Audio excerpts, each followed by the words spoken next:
Now this is how you follow up on the CMC getting their cutie marks. This really feels like a natural step towards the next stage of their lives together, while introducing a very intriguing set of questions for both the characters as well as the audience to ponder. It's never really occurred to me that anyone besides ponies would actually find interest in discovering their own destiny the way ponies do. And yeah, there are more than a few varieties of intelligent creatures throughout the land of Equestria. It's actually a really clever way to introduce a conflict for the CMC with no easy answers. And I can always appreciate an episode where I really don't know what's going to happen next. The story begins with the CMC providing counsel for some concerned parents. And I have to admit, I did get a good laugh out of their child's cutie mark. I mean, what would you think when someone's destiny involves a skull and bones? Kind of makes you think about what other marks might exist which would have some unsettling implications on first glance. But the main focus of this story is all about a brand new Griffin character by the name of Gabriella. And she is just adorable.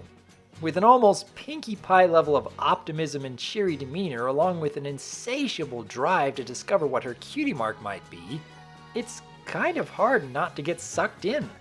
You really want to see her succeed, despite every instinct telling you it'll never happen.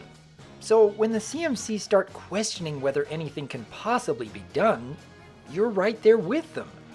Even when Applebloom starts wondering whether building up Gabriella's hope for something that may very well be impossible might make things worse, we are reminded of Scootaloo's greatest trial back during Flight to the Finish, which really adds a lot of weight as to why the CMC are willing to go so far in encouraging Gabriella to reach for something no Griffin has ever achieved before.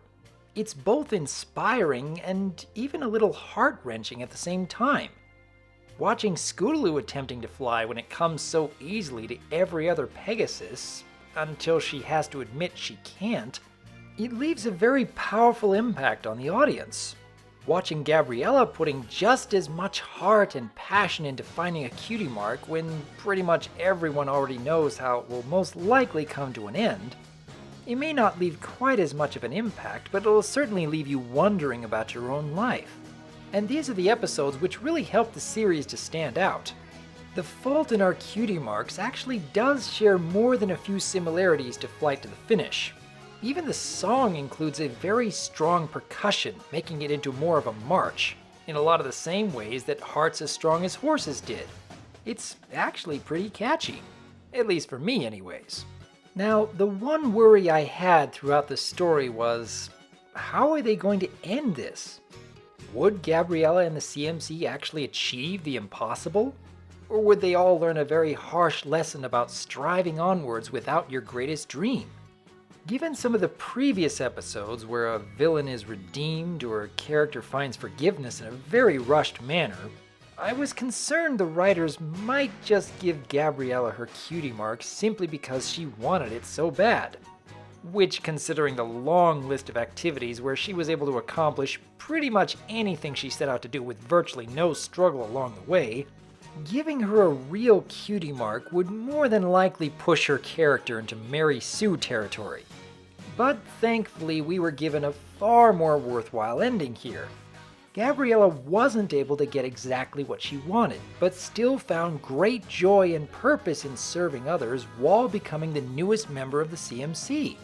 It put a smile on my face, and yeah, I have to admit, I would like to see more of this character.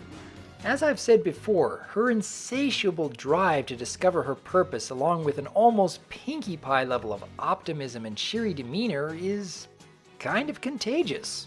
There may be some who find such high amounts of enthusiasm a little overbearing, but seeing such a character come from an environment of ignorance and want is a little inspiring.